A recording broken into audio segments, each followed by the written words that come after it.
I left my family's fortune, but escaping its dark pact was more dangerous than I imagined. Growing up, there was always talk of the inheritance. It was one of those things that lingered in the background of family gatherings, whispered about when the adults thought we weren't listening, hinted at during holidays, but never fully explained. All I knew was that it was something important, something that carried weight in our family. My grandparents had passed away years ago, leaving behind a sprawling estate just outside the city. The house itself was a symbol of old money, the kind that had been passed down through generations. It had towering columns, sprawling gardens, and that eerie feeling of history breathing through the walls. Whenever I visited as a kid, I would get lost in the maze of rooms, imagining what secrets the place held. But no matter how much I explored, the real mystery was the inheritance. I never asked about it outright. My parents, like the rest of the family, treated it like a topic too delicate to be broached. My father, especially, would get tense anytime it came up, his jaw clenching as if he was keeping some tightly guarded secret. So I learned to leave it alone, assuming that whatever it wasn't meant for me to know. That all changed on the day I received the letter. It arrived on an otherwise ordinary Tuesday. I had just moved back to town after finishing college, ready to start my life as an adult, when the envelope arrived in the mail. My name was handwritten on the front in elegant cursive, the kind you rarely see anymore. Inside was a brief, formal note summoning me to the family estate for an important discussion regarding the future of the family's legacy. No details, no hints, just a date, a time, and an address I knew all too well. Curiosity got the better of me, of course. What could they possibly want with me? I wasn't the eldest or the most successful. If anything, I had always been the quiet one, the one who slipped under the radar at family events while my cousins basked in the attention of our aunts and uncles. Why now? Why me? When the day finally came, I found myself standing at the entrance of the estate, the heavy wooden doors looming in front of me. It had been years since I'd last been here, but nothing had changed. The same ivy crawled up the stone walls, the same marble steps led to the front door, and the same sense of unease settled over me as I rang the bell. The door creaked open to reveal my father, his face stern as ever. He didn't say much, just a brief nod of acknowledgement before leading me into the parlor, where the rest of the family had already gathered. There was a weight in the air, the kind that comes when everyone knows something important is about to happen but no one wants to be the first to break the silence. At the head of the room sat Aunt Margaret, the unofficial matriarch of the family since my grandparents passed. She was old now, her once sharp features softened by age, but her eyes still held that same piercing intensity that always made me feel like she could see straight through me. "Thank you for coming," Aunt Margaret said, her voice quiet but commanding. "It's time we discuss the future of this family, and what you all are entitled to." I exchanged a glance with my cousins, none of us quite sure what to expect. But as Aunt Margaret began to speak, it became clear that this was no ordinary family meeting. This was about the inheritance, the mysterious legacy that had been kept from us for so long. What I hadn't expected was the twist that came next. Aunt Margaret's words hung in the air, heavy with a weight I hadn't fully anticipated. Everyone in the room seemed to shift in their seats, as though trying to prepare for whatever revelation was coming. My heart pounded, but I forced myself to keep calm, not wanting to show just how anxious I was. After all, we had waited years for this moment. She began slowly, her hands trembling slightly as she unfolded a worn piece of paper in front of her. "Our family's estate is more than just the house and land. It's a legacy that has been passed down for generations, carefully maintained and, at times, fiercely protected." Her gaze flicked from face to face, lingering on each of us before continuing. "But with that legacy comes responsibility, one that not everyone here may be prepared for." The tension in the room grew palpable. My cousin, Grace, who had always been the ambitious one, leaned forward slightly, her eyes gleaming with anticipation. Across the room, my brother, Thomas, sat stoically, arms crossed, as though he already knew he wouldn't be impressed by whatever came next. But I could see the curiosity flickering behind his calm demeanor. Aunt Margaret took a deep breath before dropping the first bombshell. "The inheritance," she said slowly, "is not what you think it is." Whispers immediately erupted across the room. My father shifted in his seat, his face tense but unsurprised. He knew something. He had always known something, and it was only now, as Aunt Margaret revealed the truth, that I realized just how much had been hidden from the rest of us. "The estate and its fortune are not meant to be split among you equally, as many of you have assumed," she continued, her voice steady but sharp. "There are conditions. And those conditions must be met if any of you wish to claim your part." A wave of confusion and frustration spread through the room. Grace looked stunned, her plans of taking control over the family business clearly slipping from her grasp. My cousins exchanged nervous glances, unsure what to make of this new revelation. Meanwhile, I sat there, a strange mix of relief and curiosity flooding through me. I had never expected much from the inheritance, but now, the stakes had changed, and I found myself wanting to know more. What conditions? Thomas asked, breaking the uneasy silence. Aunt Margaret didn't miss a beat. The family has always prided itself on maintaining certain values: loyalty, sacrifice, and above all, unity. The inheritance will go to those who prove themselves worthy by contributing something significant to the family's future. This is not just about money. It's about ensuring that our legacy continues. I sat there, stunned, as the room buzzed with murmurs. Prove ourselves worthy? This wasn't a simple distribution of wealth, it was a test. And suddenly, everything made sense: the secrecy, the years of hints and half-told stories. The inheritance wasn't a prize to be handed out, it was a responsibility, one that came with strings attached. What exactly are you saying? Grace finally asked, her voice tight with frustration. Are we supposed to compete for it? Perform some family loyalty dance? Aunt Margaret's eyes narrowed slightly, her gaze settling on Grace. It's not a competition, she said firmly. It's about proving that you understand what it means to be a part of this family. That you're willing to protect what we've built. Each of you will be given a chance to present your contribution, whether it's through business, philanthropy, or preserving the estate itself.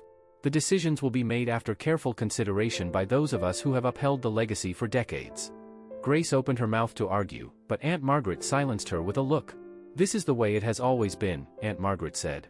And it's the way it will continue to be. I could feel my pulse quickening. This wasn't what I had expected. I thought we'd sit through a formal reading of a will, hear our share, and be done with it. But this? This was something else entirely. Suddenly, the pieces of the puzzle started to fall into place. My parents' obsession with keeping me and Thomas on track, their insistence that we maintain the family name, all the pressure to succeed, it was all tied to this. They had been preparing us for this moment for years, but without ever telling us what the real game was. And now we were in it, whether we liked it or not. The rest of the meeting blurred together. My cousins voiced their frustrations, my father stayed quiet, and Aunt Margaret remained steadfast in her decision. Each of us would have to demonstrate our worth. We had 6 months to make our case, to prove that we had something to offer the family's future. Then, and only then, would the inheritance be divided. When the meeting finally ended, I found myself lingering in the hallway, my mind racing with thoughts of what I had just learned. I had no idea what I could possibly offer that would satisfy Aunt Margaret's conditions. I wasn't a business mogul like Grace or a lawyer like my cousin Jared. I didn't have a clear path to contribute to the family's legacy. But as I stood there, lost in thought, my father approached me, his expression unreadable. "We need to talk," he said quietly. I nodded, my stomach tightening with apprehension. I had a feeling this conversation had been a long time coming. That evening, my father and I sat in the dimly lit study of the estate. The walls were lined with old books and family portraits, the air thick with history. He stared at me for a long moment before finally speaking. "There's something I should have told you years ago," he said, his voice low. "Something about the inheritance. It's not just about money or property. There's a secret that's been kept for generations. And now, it's time for you to know." I leaned forward, my heart pounding in my chest. Whatever he was about to say, I knew it would change everything. And I wasn't ready for what came next. I sat across from my father, the dim light of the study casting long shadows across his face. His expression was tight, as if he was weighing his words carefully, hesitant to reveal whatever it was that had been buried in our family for so long. I had always known something was off about the inheritance. There had been too many whispered conversations, too many veiled comments at family gatherings, but now I was finally about to learn the truth. My father cleared his throat, breaking the silence. The inheritance isn't just about money, or the estate, or even the family name. It's much bigger than that. There's something you need to understand about where our wealth really comes from. I leaned in, every nerve in my body on edge. "What do you mean?" He took a deep breath, his eyes flicking to the heavy wooden door as if to make sure no one else was listening. "Our family didn't build this fortune through conventional means," he began slowly. "The real source of our wealth, it comes from something that was done a long time ago. Something that ties us to a responsibility none of us can avoid." The room felt suddenly colder, the weight of his words pressing down on me. I couldn't imagine what he was about to say. My mind raced through possibilities. Was it some shady business deal? A hidden criminal enterprise? The truth, however, was far stranger than I could have ever anticipated. "Our family," my father continued, "made a pact generations ago. A pact with a very powerful group of individuals. They promised to protect our wealth, ensure our family's prosperity, in exchange for certain sacrifices." I stared at him, my throat dry. Sacrifices? I repeated, my voice barely more than a whisper. He nodded. Every generation has had to make one. It's part of the deal. That's why Aunt Margaret was so insistent on you proving your worth. It's not just about contributing to the family legacy, it's about showing that you're capable of upholding this pact. I felt a wave of nausea rise up in me. What kind of sacrifices are we talking about? My father's gaze darkened, and he seemed to struggle with how to explain. The specifics change with each generation, but the cost is always high. For some, it's meant giving up personal ambitions, devoting their lives to maintaining the estate and its business interests. For others, well, let's just say the price can be much more personal. I felt like the floor had dropped out from under me. My mind struggled to process what he was saying. A pact? Sacrifices? It sounded absurd, like something out of an old legend, but the look in my father's eyes told me that this was no joke. What happens if we don't uphold the pact? I asked, barely able to get the words out. My father's jaw tightened. If the family fails to meet its obligations, everything we've built will crumble. The wealth, the estate, the reputation, it will all be gone. That's why Aunt Margaret has been so strict. She's seen what happens when someone fails to keep their end of the bargain. I felt a chill run down my spine. This was no ordinary inheritance, and it was no longer just about proving myself to Aunt Margaret. It was about something much darker, something I wasn't sure I wanted to be a part of. The rest of the evening passed in a blur. I couldn't focus on anything my father said after that. The idea of our family's wealth being tied to some ancient, shadowy deal was too much to take in all at once. I excused myself and left the estate, my mind spinning. For the next few days, I tried to avoid thinking about it.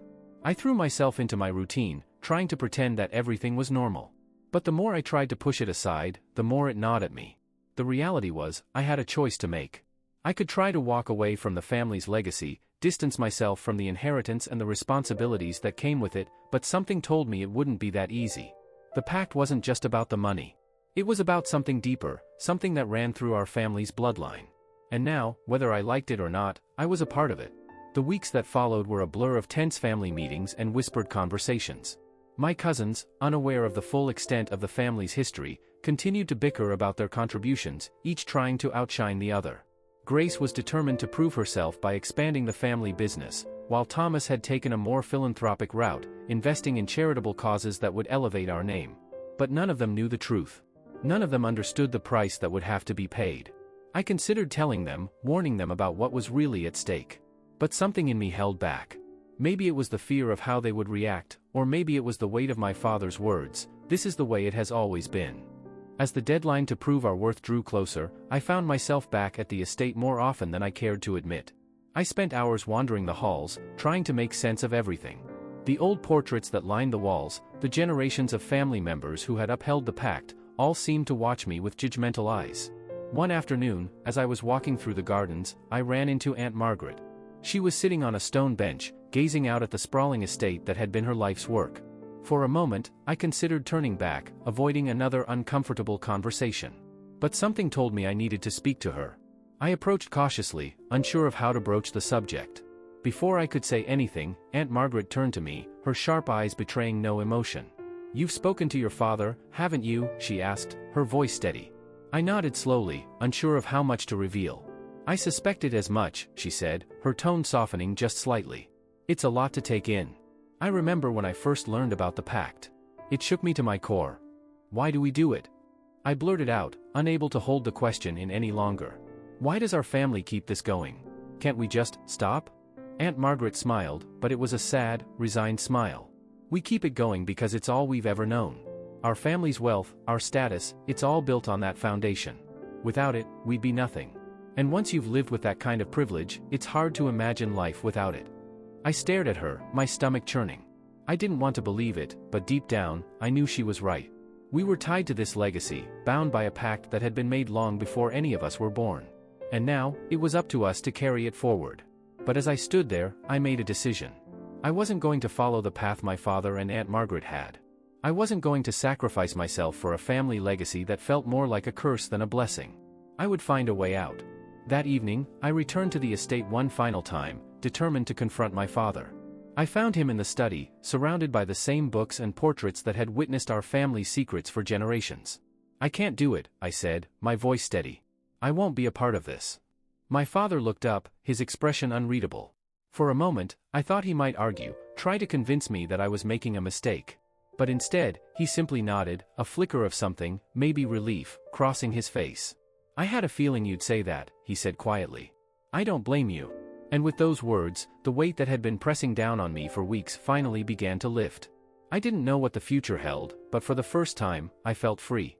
I left my father that night with a sense of finality, but also a heavy uncertainty. Walking away from the family pact felt like walking off the edge of a cliff. I had no idea what was waiting for me on the other side, but I knew I couldn't keep pretending everything was normal.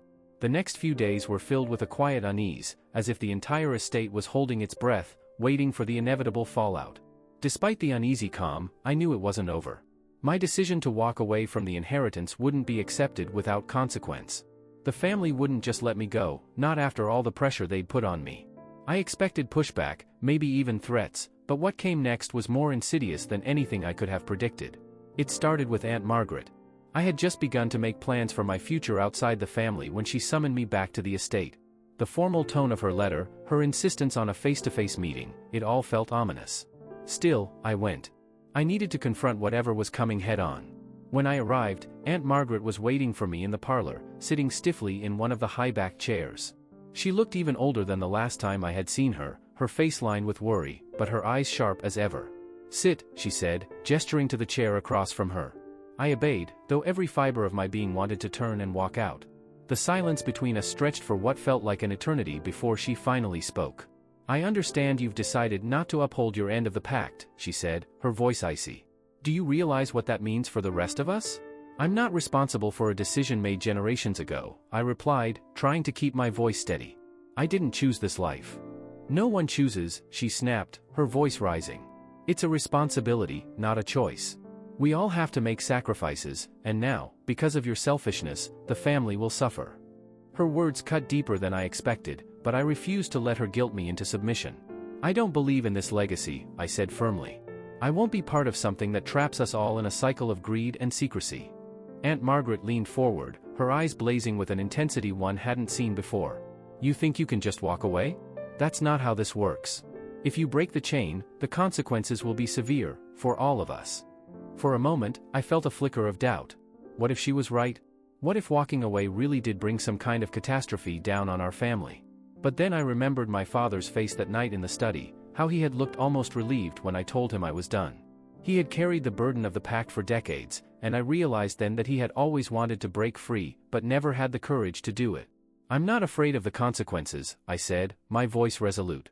"Whatever happens, I'm ready for it." Aunt Margaret's expression hardened. "You're making a terrible mistake," she whispered. "You're throwing away everything your ancestors worked for." "I'm saving myself," I replied. "And maybe, in the long run, I'm saving the rest of us too." With that, I stood up and walked out of the parlor, leaving Aunt Margaret sitting alone in the silence of the estate. As I stepped outside, I felt a strange sense of peace wash over me. For the first time in my life, I wasn't tethered to the weight of the family's expectations. I was free. The days that followed were tense.